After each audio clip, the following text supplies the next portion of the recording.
My name is Dale Kowalski. I'm 72 years old, and for the last 29 years I have been carrying something inside me that would make most people put down whatever they were doing and walk slowly away from this video. I don't blame them. I would have done the same. But here's the thing about carrying a secret for 29 years.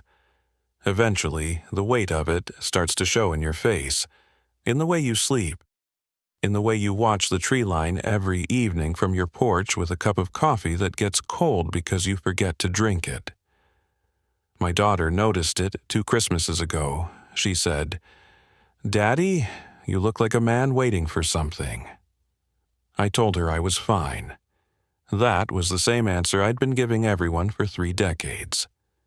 I'm done giving that answer. What I'm about to tell you started in October of 1995. I was 43 years old.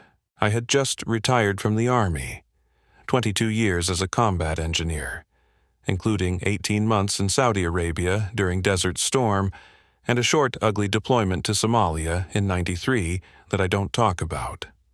I came home from that last rotation with a box of medals I couldn't look at and a burning need to be somewhere that didn't have people in it. Not for a little while, for a long time. I had some money saved, not a lot, but enough. And I found, through a real estate contact in Montana, a property in the Kootenai National Forest region of northwestern Montana. 340 acres of private land bordering the national forest on 3 sides, sitting 12 miles from a town called Eureka, with a population of about 1,100 souls. The nearest neighbor was 6 miles down a county road that turned to mud every spring and ice every November. The property had a cabin on it, 2 rooms, a wood stove, a hand pump for the well, and a barn that looked like it had survived the previous century through sheer stubbornness. There was a creek running along the eastern edge. There were stands of tamarack and lodgepole pine so thick you could walk into them at noon and feel like it was dusk. I bought it in September of 1995 and moved in on October 4th. I want you to understand what kind of man I was then, before I tell you the rest. I was not a man who scared easily. I had watched people die, and I had been the instrument of structural destruction that cleared paths for soldiers in hostile territory. I knew what real fear felt like, the cold, mechanical kind that sharpens your senses and makes time move differently. I had felt it in the desert and in the streets of Mogadishu, and I had managed it, absorbed it, moved through it the way you move through cold water. I was trained to remain functional in the presence of the worst things a human being can encounter. I want you to understand that because what started happening on October 19th, 1995, 15 days after I moved onto that property, made me more afraid than any of those things. Not the sharp mechanical fear I knew, something older, something that lives in the part of the brain that doesn't have language. Before I get into it, and I'm going to get into all of it, I promise, nothing held back, do an old man a favor and hit the like button on this video. My granddaughter Cassie set this channel up for me. She says, if enough people watch, the algorithm will share it with more folks. I don't know what an algorithm is. I picture some kind of committee in a room somewhere deciding who gets to hear what. Seems about right for how the world works. Anyway, hit the button. It apparently helps. Let me tell you about my driveway. The property had what I'll generously call a road. 2 tire tracks through gravel and packed earth, about a quarter mile from the county road to the cabin. I had a single outdoor light above the barn door, and when it was on, it threw a pale yellow cone maybe 40 feet in every direction. Beyond that was dark. Montana dark. Not city dark or suburb dark, the kind of dark that has texture to it, where you genuinely cannot see your hand in front of your face once your eyes have adjusted to the light. I had been there 2 weeks when I started noticing that something was standing at the far edge of my driveway at night. The first time, I thought it was a bear. October in northwestern Montana, the Bruins are eating everything that isn't nailed down before denning up, and I'd already seen 2 black bears on the property in my first week. A big male could stand 7 feet, could be a shadow from the trees shifting in wind. I told myself this and went back inside. The second night, I turned the barn light off and stood in my doorway for 20 minutes, letting my eyes adjust. And what I can tell you is this. What I saw at the far end of that driveway was standing upright. Not the uncertain, rocking stance of a bear testing the air, upright. Still. The posture of something that was watching me the way I watch deer, patient, deliberate, completely in control of the encounter. It was tall. Even at that distance, in that darkness, it was tall. The proportions were wrong for a bear on its hind legs. The silhouette had long arms that hung lower than they should have, and the head had the wrong shape, pointed at the top, not rounded, like the ears were up. I went back inside and locked the door, which was something I hadn't bothered doing once in the 2 weeks I'd been there. The third night it was there again. The fourth night and the fifth and the sixth. By the seventh night I had established a routine. I would turn off every light in the cabin after dinner, wait 30 minutes for full dark adaptation, then ease the front door open a crack and look out. And it would be there, standing at the far end of the driveway, maybe 200 yards from the cabin, never moving, never making a sound that I could identify, just present, just watching. I had the M1A1 that I'd bought legally and kept at the side of the door. I want to be clear about what I did and did not do in those 7 nights. I did not fire at it. I did not try to approach it in the dark. I am a trained soldier, and trained soldiers do not advance on unknown threats in darkness without intelligence. What I did was observe. I wrote down times and rough dimensions in a notebook. I noted weather conditions. I was treating it like an operation. If I didn't know what I was dealing with, I would gather information until I did. What the information told me after 7 nights was this. Whatever was standing at the end of my driveway was approximately 7 to 8 feet tall, based on comparison to the fence post at the property line, which I knew to be 6 feet. It arrived after full dark, usually between 9 and 10:30. It left before dawn. It never came closer than the far end of the driveway, and it came every single night. On night 8, I smelled it for the first time. There had been a wind shift. I was standing in the doorway, and the breeze swung around from the northwest, and it brought something to me, musky and deep, like wet dog crossed with something wilder, something that had no clean reference in my memory. Not unpleasant exactly, more like standing next to something very large and very alive. It raised every hair on my arms, and in that moment something in my animal brain, some system that doesn't consult with the rational mind, told me that whatever was standing at the end of my driveway was not a bear. That night, lying awake listening to the stove tick and cool, I made a decision. 14 nights. 14 nights it had stood out there and watched and not come closer.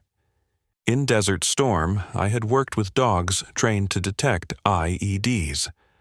Their trainers always said the same thing. A dog that's going to bite doesn't watch you. A dog that watches you is making a decision. 2 weeks of watching without aggression was a decision, was a choice. I didn't know what was at the end of my driveway, but I was beginning to suspect it was something that had made a choice. On the 15th night, I turned on the porch light, walked outside, and stood in my driveway with my arms at my sides. I want to pause here and be honest with you about what that felt like. I was scared. The real kind, the old kind. My heart was doing things it hadn't done since I was face down in a ditch in Saudi Arabia, with something exploding 200 yards away. My hands were shaking. I had the rifle slung across my back. I wasn't stupid, but I had made the deliberate choice not to carry it in my hands. The distinction felt important in a way I couldn't fully articulate. It still does. I stood in the light, and I waited. For about 3 minutes, nothing happened. The tree line was dark, the wind was down. I could hear the creek. I could hear my own breathing. And then it stepped out of the trees. I've been trying for 29 years to find the right words for what it looked like the first time I saw it in proper light, and I'm going to give you the best I can. It was upright, walking on 2 legs, and it moved with a fluid ease that was shocking given its size, because in the light I could see it properly now, and it was enormous. 8.5 feet tall, maybe 9, I don't know exactly. It doesn't matter. What matters is that it was covered in dark fur, gray-brown, and it had a face that combined things that shouldn't combine. A long jaw, pronounced, with teeth visible even at closed mouth. Ears that sat high and pointed on a skull that was, and this is the only word, noble. The posture was wrong for any animal I knew. Shoulders pulled back, head up, walking with intention. But what stopped my breathing entirely, what broke my brain completely, was the hands. It had hands. Not paws, not claws on a limb. 5-fingered hands, thumb and 4 fingers, covered in the same dark fur as the rest of its body, but unmistakably, impossibly, structurally human hands, hanging at the ends of arms that extended well below its knees. The hands were enormous. Dinner plate, sized, with curved dark nails at the tips of each finger. But hands. It stopped about 50 feet from me. We looked at each other for a long time. I don't know how long. I've thought about it 1,000 times since, and I genuinely cannot tell you if it was 30 seconds or 5 minutes. Time was doing something strange. What I remember most clearly from those moments is its eyes. They were amber, catching the porch light, and they were not animal eyes. I've hunted deer and elk, and I've looked into bear eyes, and I know what animal awareness looks like. Present but opaque, reading you the way a river reads a stone, no deeper than the surface. These eyes had something behind them, something that was processing, weighing, calculating. The same quality I'd seen in the eyes of experienced soldiers in the field, men who had seen enough to never be surprised. Not threatening, not hungry, thinking. It looked at me, and I looked at it. And then it raised its right hand, that impossible, enormous, fur-covered hand, and placed it flat against its own chest. Slowly, deliberately, the way you or I might do when we're trying to communicate something basic to someone who doesn't speak our language. It held the hand there and made a sound. A low sound, nothing I can spell. A resonant rumble somewhere between a growl and something more structured. Repetitive. The same sequence of sounds twice. I understood what it was doing. I don't know how I understood. Maybe it's just the oldest form of communication there is. Maybe every living thing with enough intelligence eventually arrives at the same gesture. But I understood. I placed my hand on my own chest. "Earl?" I said. "My name is Earl." The amber eyes watched me. The hand dropped from its chest slowly. It stood there for another long moment, 30 seconds, maybe more, and then it turned and walked back into the tree line and was gone. I stood in my driveway for a long time after that. The porch light was humming. The creek was running. My hands had stopped shaking somewhere during those seconds of looking at each other, and I couldn't tell you exactly when. I went inside, sat down at the table, and didn't move for the better part of an hour. I'm going to tell you what happened after that. I'm going to tell you all of it. But first I need to explain something about the days that followed, because what happened next didn't happen fast. It happened the way trust always happens. Slowly, with a lot of silence, and a lot of being tested without knowing you're being tested. The night after the driveway encounter, it came back. Not to the far edge, to the middle distance, maybe 150 yards. Still watching, but closer. I repeated what I'd done. Turned on the light, walked out, stood with my arms at my sides. It didn't come closer that night, but it didn't move back either. On the third night after our first real encounter, it left something at the edge of the light. I didn't see it happen. I went out in the morning to check the property and found it at the point where the driveway met the gravel. A deer haunch, fresh, clean, placed upright on the gravel like it had been set down with care. No other sign of what had done it. No tracks I could read in the gravel, just the meat, placed like a deliberate gift. I stood there, looking at it for a long time, thinking about what it meant to accept a gift from something you didn't fully understand, thinking about what refusing might communicate. I took it inside. I cooked it for dinner that night. It was good. After that, the approach continued. Night by night, the distance shortened. Not quickly, not obviously. Some nights it seemed to go backward a little, pull back toward the trees, like it was testing whether I'd panic or advance or do something sudden. I didn't. I stood in my light. I kept my hands open. I spoke quietly, just talking, telling it about my day the way you'd talk to a dog. Not because I thought it understood, but because I thought the tone mattered. Calm, steady, nothing sharp. By the end of the first month, it had been close enough that I could hear it breathe. And then, one night in late November, it sat down. About 20 feet from my porch steps, just settled onto the ground with its back against a fence post, those long arms resting on its knees, and looked at me the way a person looks at a fire they've built on a cold night. Like this was a thing it had decided it wanted to be doing. I brought out a second chair. It didn't move. I sat down on the porch, and we sat there together in the cold night air, the light above the barn, the stars very bright over the mountains, the creek quiet this time of year with the cold. And I talked. I told it about being in the Army.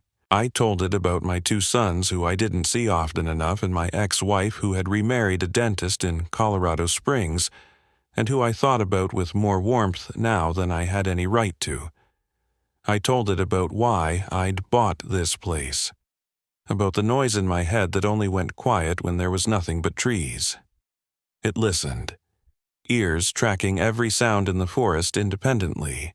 I could watch them move like radar dishes, but its eyes mostly on me, watching my face.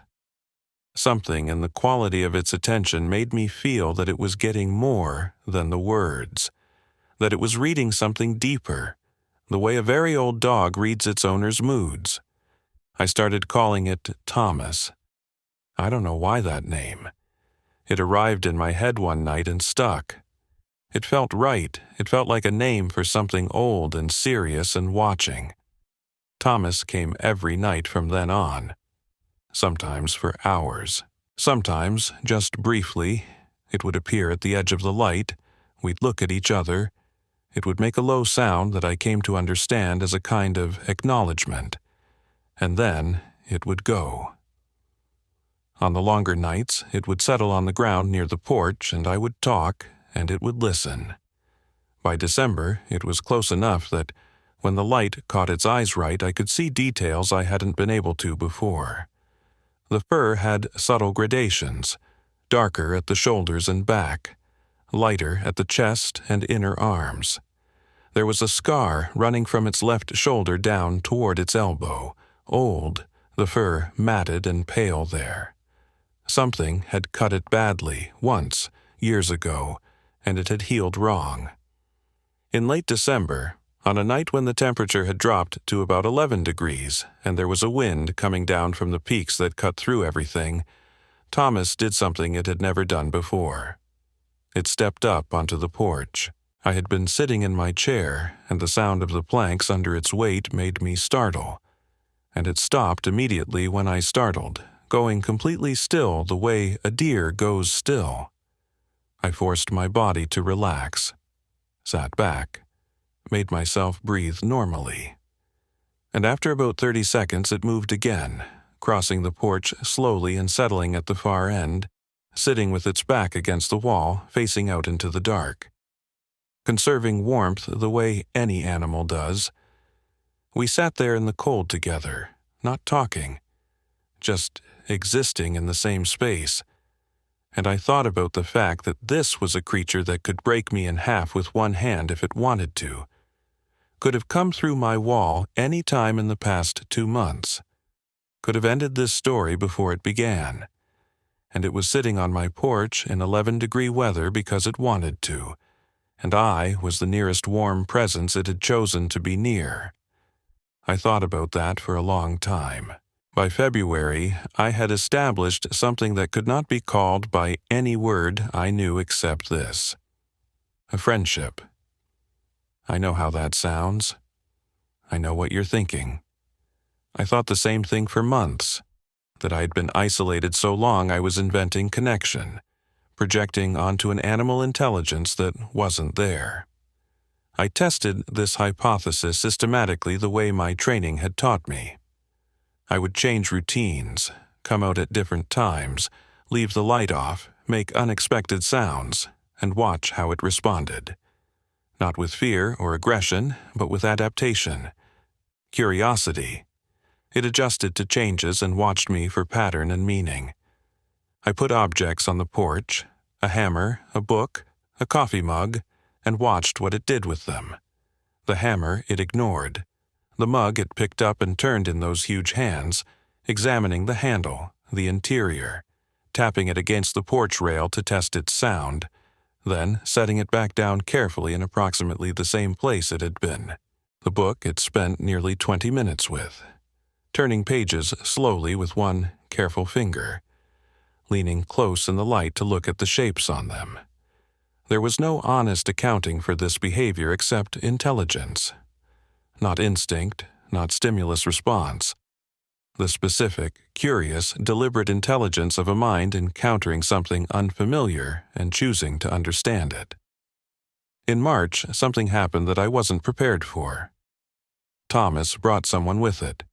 I came out one evening in mid-March. The snow was still deep, but there were days now when you could smell the possibility of spring, something loosening in the cold. And Thomas was in its usual place at the edge of the porch. But behind it, at the tree line, there was something else. Smaller, not small, but smaller than Thomas, and it moved differently. A quick darting energy compared to Thomas's deliberate stillness. I caught a glimpse of it, and then it was gone, back into the trees. Thomas watched me, looking toward where it had been, and made a sound I hadn't heard before, low, reassuring, almost parental. The next week it brought it closer, and the week after that. By April, I was being introduced to what I can only describe as Thomas's child. Young, by what standard I couldn't be sure, but the proportions were different. Still enormous by human scale, still terrifying in the abstract, but with the unmistakable quality of something not fully grown. Its fur was a shade lighter than Thomas's. Its movements had that juvenile quality of testing limits, pushing to the edge of safety and then pulling back. Its eyes were the same amber but wider set, with less of that ancient deliberation, more open, more wondering. Thomas managed its proximity to me carefully, would make a specific sound, a sharp clicking deep in its throat.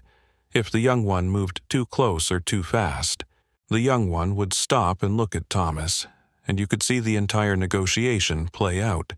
Defiance, assessment, submission, in about 3 seconds. Exactly the same as watching a teenager argue with a parent and decide it wasn't worth it. I started calling the young one River.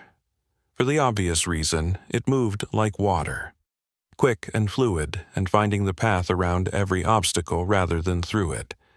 Where Thomas was still and considered, River was always in motion, always investigating. It would approach something, a tool left on the porch, a piece of firewood, the outdoor thermometer I'd mounted to the rail, and examine it from 6 different angles in about 30 seconds, then move to the next thing. An intelligence that was voracious, that was hungry for everything. River learned my name faster than Thomas had. Within weeks of our introduction, when Thomas would make that name gesture, the hand to chest, the specific vocalization, River began imitating it, pressing its smaller hand to its own chest, and making a sound that was genuinely, recognizably attempting to shape itself into something. The sounds were off. The anatomy wasn't right for what it was trying to do, but there was no question what it was attempting. I spent 6 years on that land getting to know them. I'm going to try to compress this honestly without losing what matters. What I can tell you is that Thomas was never not Thomas. In 29 years of thinking about it, I have never found a framework that explains Thomas well, except to say it was a person. Not a human person, but a person, with consistent preferences. It disliked the smell of the diesel generator I sometimes ran and would move to the upwind side of the property when I used it. With evident moods, there were nights it came to the porch radiating something I could only call contentment, easy and relaxed, and nights when it was tight with some tension I couldn't identify and our time was brief, with what appeared to be a genuine sense of humor. Once, when I had been struggling for 2 weeks with a fence repair and finally got it right, Thomas watched me from the tree line the entire time, and when I finally walked away from the finished section satisfied with myself, it walked over, looked at the fence for about 5 seconds, and made a sound that I am prepared to describe as amused. Not vocalizing, more like a breath through the nose. But the timing was perfect. It knew exactly what it was doing. River was different. If Thomas was an elder, watchful, settled, carrying the weight of a long life, River was possibility. Everything was new. Everything was worth investigating. The speed at which it absorbed what I showed it was alarming and wonderful. I taught it basic things without intending to. I would fix something on the property and River would watch, and then, later, I would find that the thing had been taken apart and put back together, not broken, disassembled and reassembled, clumsily but with the right sequence, as if it had needed to know how it worked from the inside. I found my axe once with a handle sitting next to the head, separated at the wedge joint, and when I reassembled it and looked up, River was about 60 feet away, watching me with that wide amber gaze, and there was no misreading the expression. It had wanted to see how it came apart. I began deliberately teaching. I would narrate what I was doing. Fix things out in the open where River could watch. Point at objects and say their names. River would watch, and sometimes, rarely at first, and then more often, would attempt the vocalization. The vocal anatomy was genuinely incompatible with most English sounds. The R sounds it could not manage at all. Hard consonants came out buried in that deep chest resonance, but certain words, and I want to be careful here because I know how this sounds, certain simple words, repeated over hundreds of sessions across months and years, began to be recognizable. The first clear one was cold. It came out more like a deep ko, but the context was unmistakable. River pressed its hand to my cabin wall, which was cold, and made the sound, and looked at me. I said cold clearly. It said ko again. I said cold again. It watched my mouth and tried again, and it was closer. Over 6 years, River accumulated perhaps 30 words it could make itself understood with. Most of them single syllable. All of them functional. Hot, cold, dark, quiet, coming, gone, wait, here. They were not conversation, but they were communication. Intentional, successful communication. Every time River used a word and saw that I had understood, it had an expression that I, who has only one word for it, would call satisfaction. In the spring of year 3, Thomas brought me something else. It arrived on the porch one evening while I sat with my coffee, placed it carefully, the way it always placed things, without ceremony but with precision. It was a piece of pine, about 18 inches long, carved smooth, and on it were marks. Not random. I looked at them for a long time before I understood. They were a map. Rough, but identifiable. My cabin was there, a rectangle. The creek along one edge, the county road. And beyond the national forest boundary, marked with a series of cuts that I interpreted, over the following weeks, as a boundary marker. Territory. Here is what is yours. Here is what is ours. The concept of it, the gesture of it, the map drawn to communicate something about property and boundary and mutual respect, sat with me for weeks. I took it inside and put it on my wall. This is ours, this is yours. Let's both know the difference. Let me stay in year 2 a little longer because I don't think I've done it justice. The summary I just gave you, River learning words, Thomas teaching me about territory, those are the facts of it.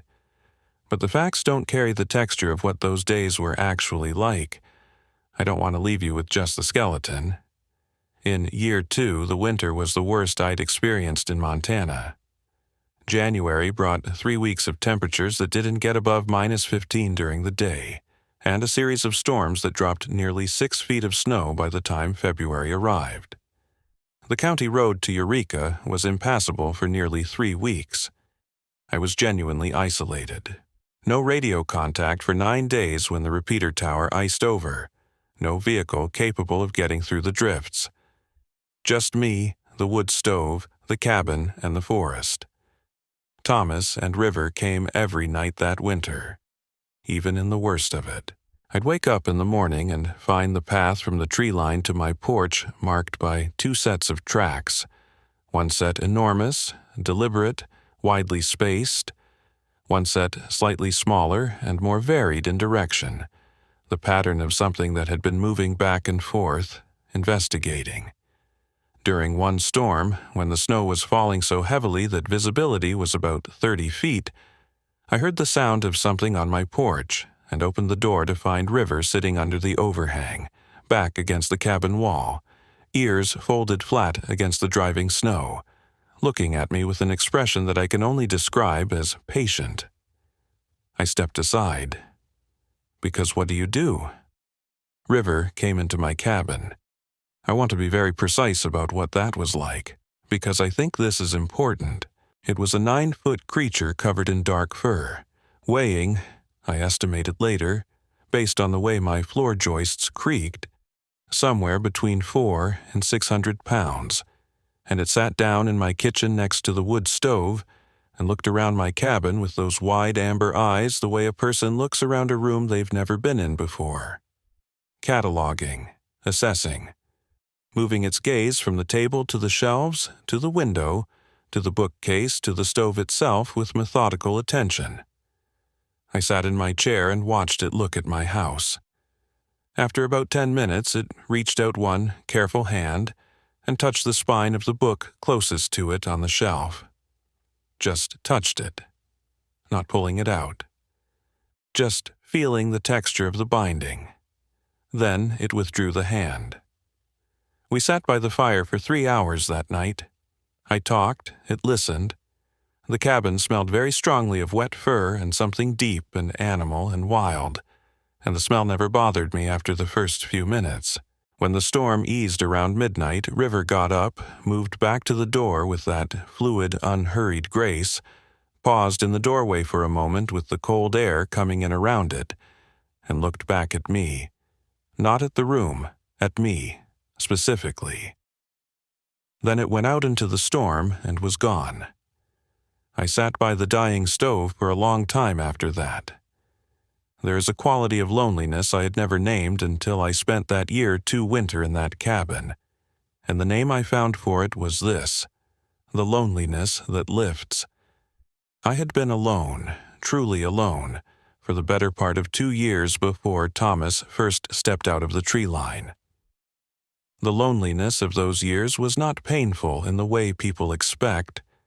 It was more like a low, persistent weather condition, something you adapt to the way you adapt to living at altitude.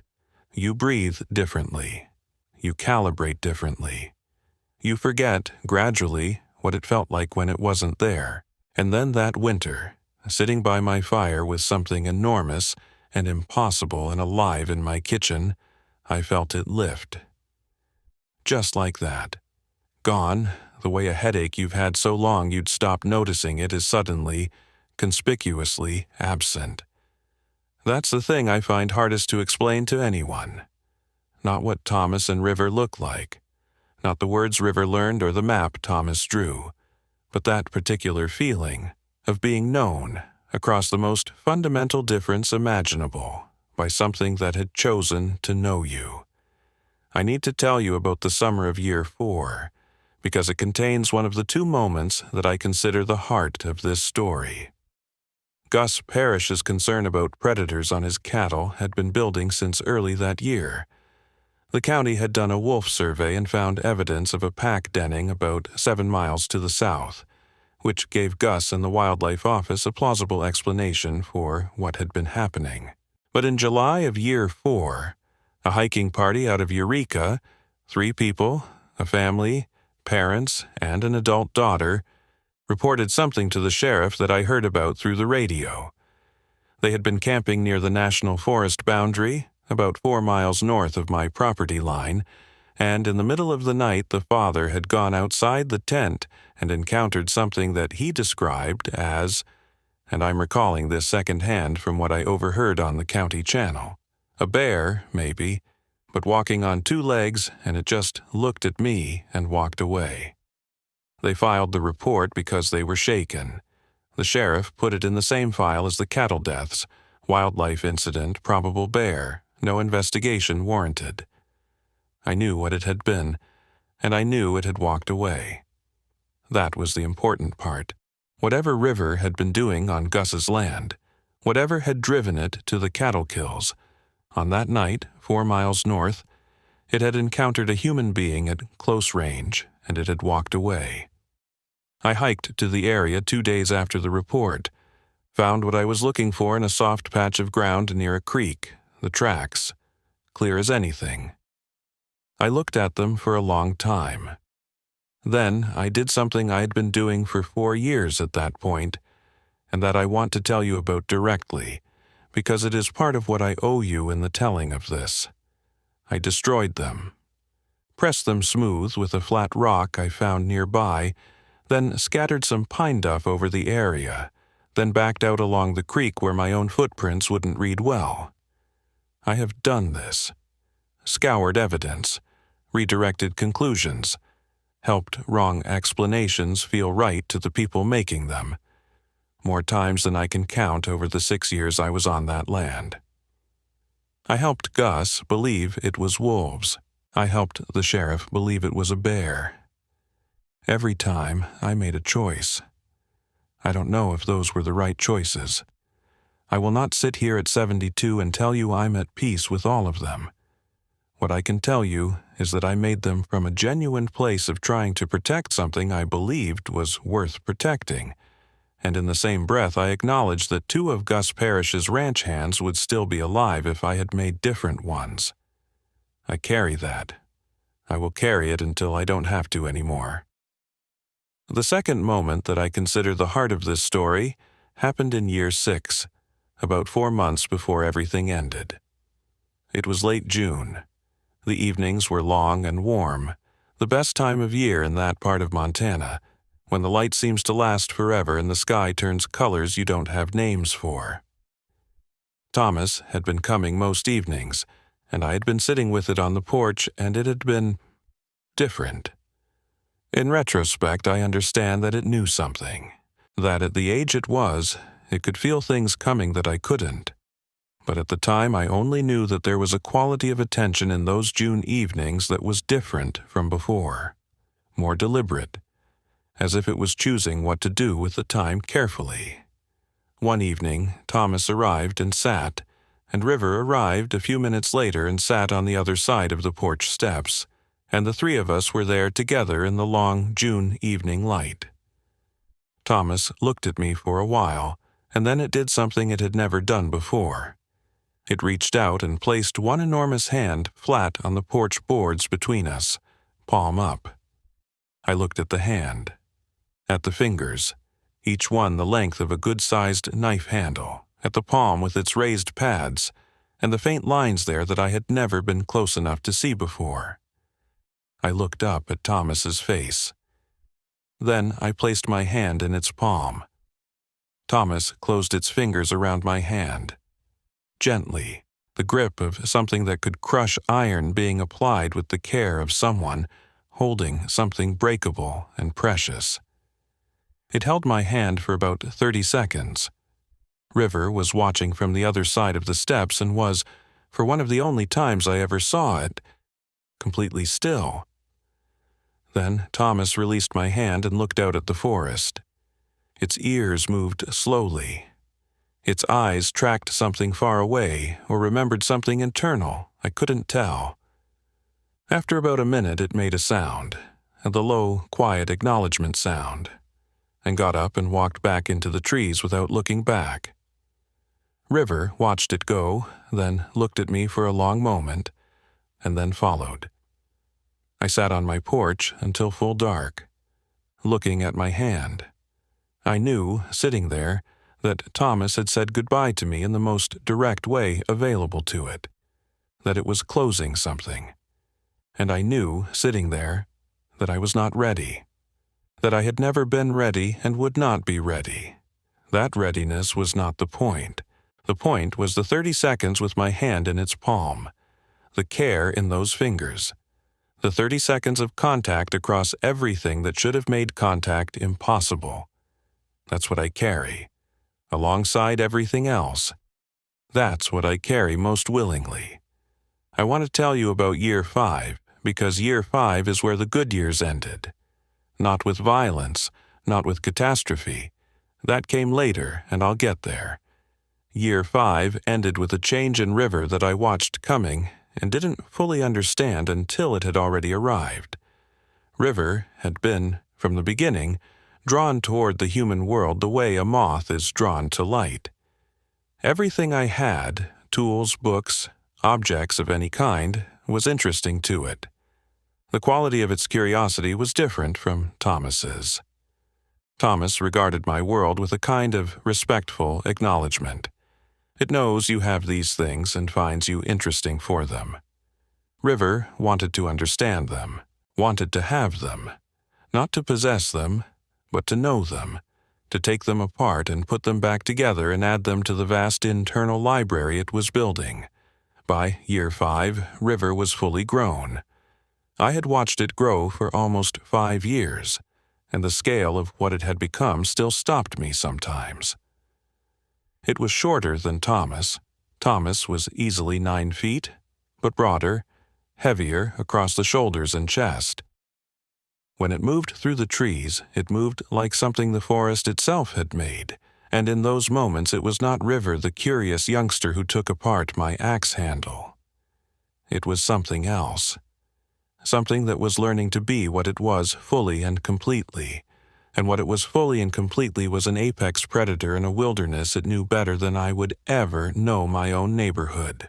The combination of those two things, the intelligence that wanted to be part of my world and the nature that was fully wild, began to produce a tension I could feel without being able to name. There were signs. Looking back on them now is the kind of exercise that makes your chest hurt. The deer population in the Creek Valley dropped. I didn't think much of it at first. Populations cycle, predators follow prey. But what I noticed was that what I found of the kills was different, not eaten fully, as if River was killing for the act of it more than the need of it. I found an elk carcass once that had been, I don't want to dwell on this, torn in ways that went beyond what eating requires. I told myself a pack of wolves had gotten to it after. I filed it away. River began ranging further. I could tell because it would arrive at my property from directions it hadn't come from before, from further north and west, further into the national forest. Coming back wound up, as you come back from something that has taken a lot out of you. Thomas would sometimes be waiting when it returned, and there would be exchanges between them, the vocalization system that was their real language, rapid and serious, and afterward Thomas would be very still for a long time. There was an incident in Year 5 that I wrote about in my journal and have never been able to read back without my hands shaking. I had a neighbor. I use the word loosely. He was 6 miles down the road. An older man named Gus Parrish who ran cattle on land that bordered National Forest. In October of Year 5, Gus called me on the radio. We both had two-way radios. The county encouraged it for isolated properties. And he was upset. Something had killed 3 of his cattle. Not predation. The carcasses were wrong for predation. He described what I had seen at the elk kill. He'd called the county wildlife office. They were attributing it to wolves. I listened to Gus describe what he'd found, and I knew. I knew, and I said nothing, and I helped him agree that it was probably wolves. I am not proud of that. I am telling you about it because I have been not proud of it for 24 years, and you deserve to know all of it. That winter, I began having direct conversations with River, as direct as our limited shared vocabulary allowed, about the cattle, about boundaries, about what happened when humans found something they couldn't explain. I pointed. I used the word wrong. I shook my head. River watched and listened, and I believe it understood. I believe the understanding was genuine and complete. But understanding something and being able to stop doing it are different things, as I knew, from my own history, better than most. I want to tell you about the last night. October 14th, 2001. 6 years, almost exactly, from when I first moved onto the property. I'd gone to bed at about 10. Nothing unusual about the night. Temperatures in the low 30s, clear sky, the kind of cold silence I had spent 6 years learning to love. I woke up at just before 1 in the morning, not gradually, instantly, the way soldiers wake up, all systems on simultaneously. Something in the sound of the dark had changed. I lay there for about 30 seconds cataloging. Then I heard it, not close but not far. From the northern edge of the property, near the fence line where my land met the National Forest. A sound that was not right. A sound that mixed something I recognized, the low warning vocalization Thomas sometimes made, with something I hadn't heard before, and hoped never to hear again. Something wet and raw in it. I got up, boots, heavy coat, flashlight, the rifle. I did not let myself think about what I was likely moving toward. Thinking is a way of slowing down, and I needed to not be slow. I went north through the trees. It took me about 20 minutes to reach the northern fence. My flashlight caught the scene in stages, the way a flashlight always does. A piece of it, then another piece, then the whole. And the whole was something I have been putting back together in my sleep for 24 years and have never put together in a way that hurts less. Thomas was there. Thomas was on the ground, and Gus Parrish's 2 ranch hands, young men, I didn't know them well, brothers named Colby, the county had hired them on to help track the thing that had been killing cattle, were there too. Were not there anymore, exactly. I will not describe what I found in any more detail than that. River was standing over Thomas. Thomas was breathing. Barely. There was a rifle nearby, one of the hands had had one, and Thomas had taken a bullet, I could see it, a wound in the shoulder that was weeping dark. River looked up at me when my flashlight hit it. I want to tell you what its eyes looked like in that moment. I want to tell you because it is the thing I am most sure about in everything I'm telling you tonight. Its eyes did not look like they had during the attack. Whatever they had been during that, I don't know. I didn't see it. I arrived after. When it looked up at me in my flashlight beam, its eyes were the eyes I had always known. Amber. Full. Present. Looking at me the way it had looked at me across 20 feet of porch for 6 years. Frightened. Not of me. Not of the rifle I was pointing at it because my hands had gone there without asking my brain. Frightened of what had happened. Of what it had done. Of the distance between what it was in the daylight on my porch, learning words, taking axes apart, and what it was capable of being. I stood there for a long time. Thomas was looking at me too, in bad shape, breathing shallow, but looking at me with those old wise eyes that had been watching me for 6 years and knowing everything about me. I lowered the rifle. I went to Thomas, kneeled in the frozen ground next to it, pressed my hand flat against that dark fur. Thomas made a sound, the low, quiet one, the acknowledgement sound. I put my forehead down against its fur for a moment. Just a moment. Then I stood up. I looked at River, and I did the hardest thing I've ever done in my life, including everything in the army, including everything in Somalia, including everything else.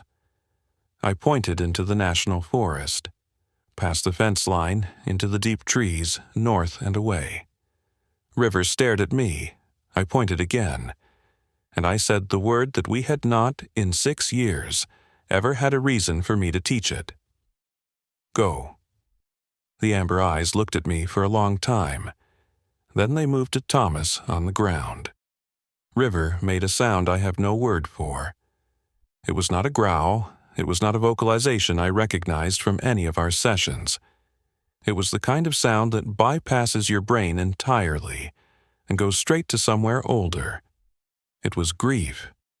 It was an apology. It was something that had no human word good enough for it. River put one enormous hand on Thomas for a moment. Gentle. Impossibly gentle for those hands. Then it stood up straight. It looked at me one more time, and it said, and I need you to hear me clearly when I tell you this. It said, in a voice that sounded like someone speaking through stone, "Remember Earl." And it walked into the trees. I sat with Thomas until dawn. Thomas died just as the sky was beginning to lighten, without drama, without struggle, in the way of very old things that have decided they are done. I built a cairn. It took me most of that day, working alone in the freezing ground, carrying stones from the creek bed because I couldn't dig into the frozen earth. I placed every stone myself. I stacked them as high as I could. I sat next to it when I was done, and the sun was going down again, and I don't know how long I sat there. I called the county sheriff the next morning about Gus's hands. I told them I'd heard something in the night, that when I went to investigate I'd found them, that I'd found signs of large predator activity. The sheriff and 2 deputies came out and looked at everything, and they filed the deaths as a wolf attack, which they didn't fully believe, but which was the only available box to put it in. I helped them agree with their own explanation. I am not proud of that either. I called Gus Parrish on the radio and told him I was sorry about his men. He was devastated. He sold his land and moved to his daughter's place in Missoula the following spring. I stayed 24 years. I want to tell you why, because I know what it sounds like from the outside. It sounds like a man who couldn't leave, couldn't move on, was stuck in a tragedy of his own making. Maybe that's part of it. I won't insult you by saying it isn't, but the other part is this. Once a year, sometimes more, there are signs. I find tracks in the mud near the creek that are not bear, not wolf, not any catalogued animal. I find evidence of kills near the northern fence, clean kills, fully consumed, nothing wasteful in them. Once, about 7 years after that night, I found something on my porch when I woke up in the morning, a piece of pine, carved smooth with marks on it. Not the map Thomas had made. Different marks, patterns, careful and deliberate. I don't know what they mean. I've looked at them for 17 years. I keep them on my wall next to Thomas's map. I have never seen River again, not directly, but I know it's out there in the deep forest to the north, in territory that is mapped in its own memory, the way Thomas's map marked territory in mine. I know it survived. I know it is old now, the way Thomas was old when I found him, carrying years in its body, carrying everything. I know because once about 5 years ago I was sitting on my porch at dusk, and in the far tree line, maybe 300 yards, right at the edge of visibility, right at the end of the light, I saw a silhouette, upright, still, watching. It stood there for maybe 2 minutes. Then it was gone. I sat on the porch until full dark, just the way I had in those first 2 weeks of October 1995. With my coffee going cold in my hands, watching the tree line. I want to tell you what I've learned. Not wisdom, exactly. I'm too old and too tired to pretend I have wisdom. But what I've observed, which is different. First, there are things in this world that are intelligent, and that have made deliberate choices about how they relate to humanity. Those choices deserve respect. Thomas chose to reveal itself to me after 14 nights of watching. That choice cost it something. Every contact with a human carries risk. It made that choice because it had decided, based on its own criteria and its own reading of me, that I was worth the risk. I try to be worth what the Thomas decided. Second, intelligence does not create compatibility.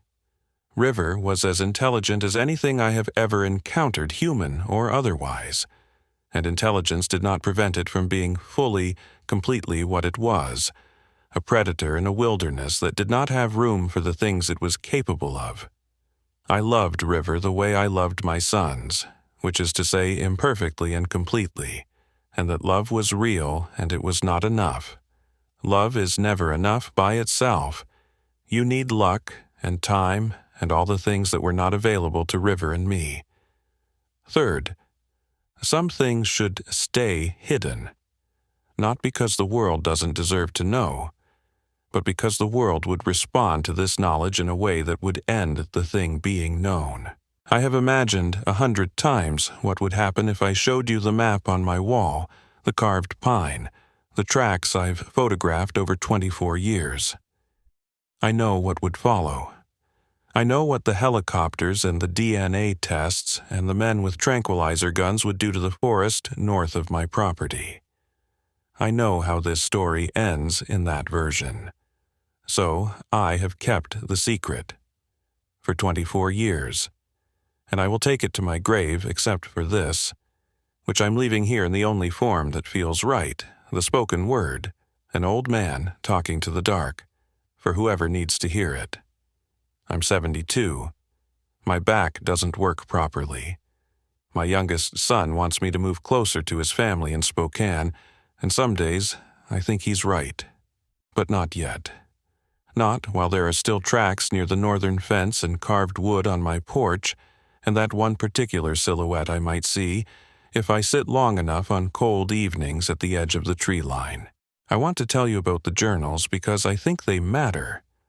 I started writing on the 5th night of the driveway encounters in a composition notebook I'd bought to track property expenses. By the end of the first year, it was full, and I'd bought 6 more in Eureka. By the time everything ended in October 2001, I had 23 notebooks. Some of them are written in pencil that has faded. Some of them are water damaged from a roof leak in year 3. All of them are still here, in a cedar chest in the back bedroom that my daughter thinks contains old Army papers. I wrote everything down. Every night's duration, every object River investigated, every new word it approximated, every change in Thomas's patterns, dates, temperatures, moon phases. I wrote down the dimensions of the tracks I found. I wrote down descriptions of Thomas and River in detail that I worked hard to keep clinical because I knew that clinical descriptions would hold up better to scrutiny if they were ever found. I wrote down conversations, my side fully, their side as accurately as I could transcribe the vocalizations.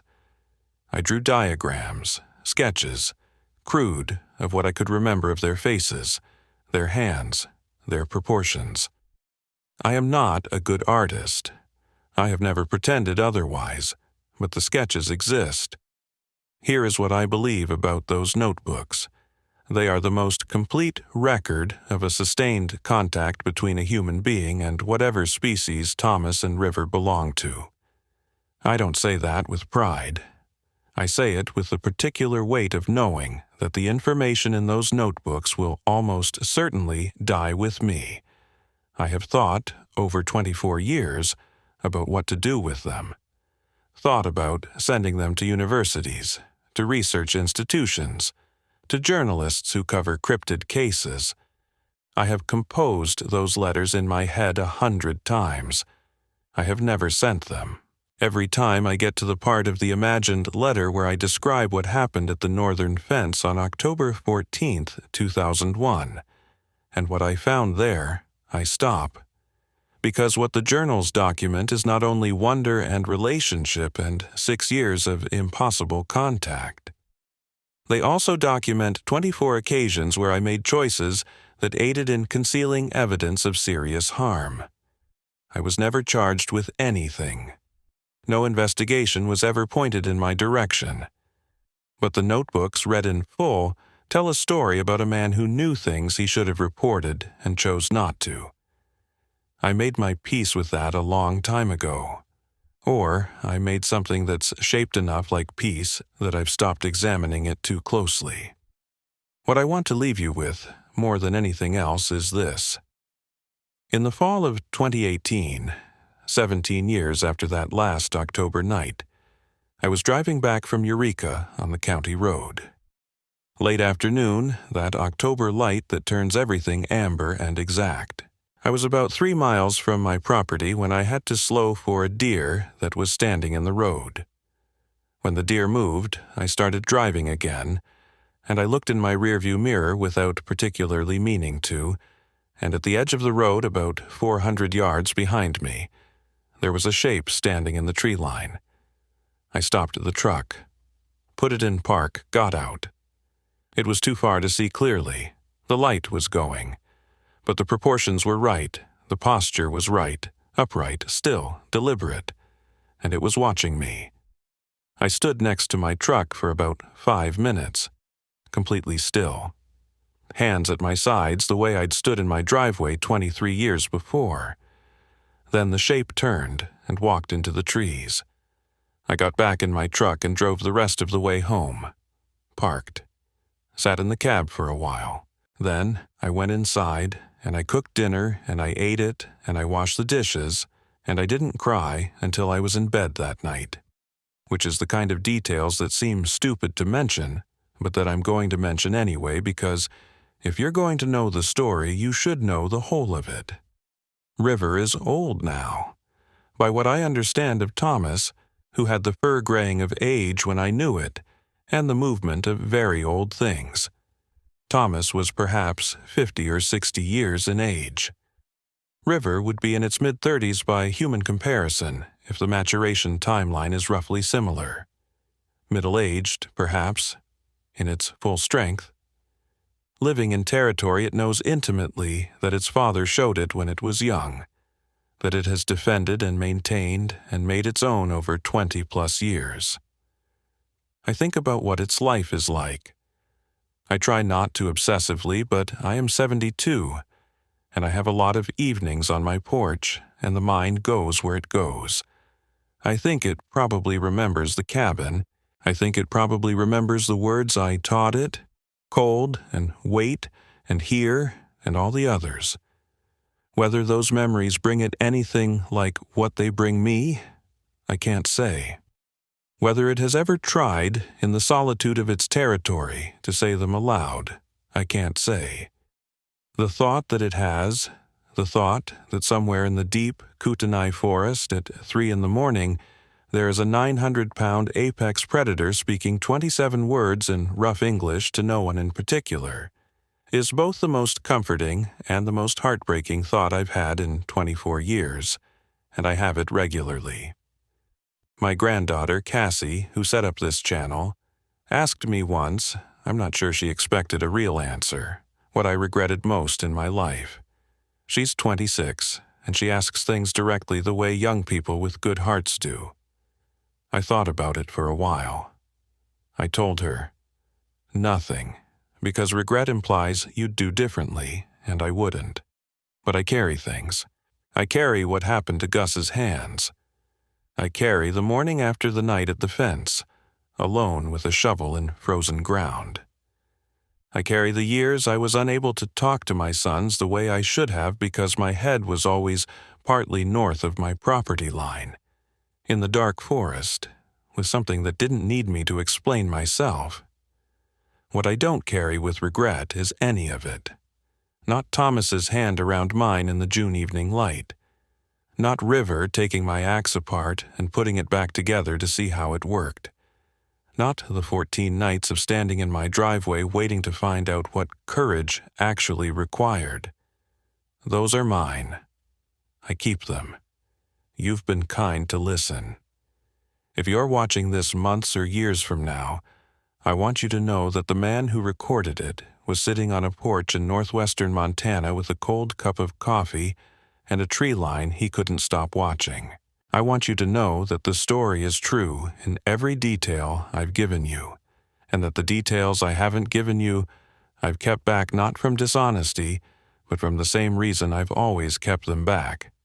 Some things are still alive out there in the forest, and they deserve their privacy. Go look at the wild places while they're still there. Go stand at the edge of something you can't see the end of and let it remind you of what you are. A small, warm thing in a very large, dark world. That's not a bad thing to be. Thomas taught me that. River taught me that. Take care of yourselves. And if you're ever driving a county road in northwestern Montana at dusk and you see something at the tree line that shouldn't be there, stop the truck. Get out. Keep your hands where they can be seen, and wait, I'm going to sit here a little longer. Thank you for listening. I mean that. An old man keeping a secret for 24 years, there's a weight to it, and you've helped me put some of it down. If you believe me, I'm glad. If you don't, I understand. I sat in that driveway for 14 nights before I was ready to believe my own eyes, and I was the one standing there. Thomas was real. River is real. Whatever they are, whatever we should call them, they are real, and they were mine for 6 years, and I was theirs. That's enough. That'll do.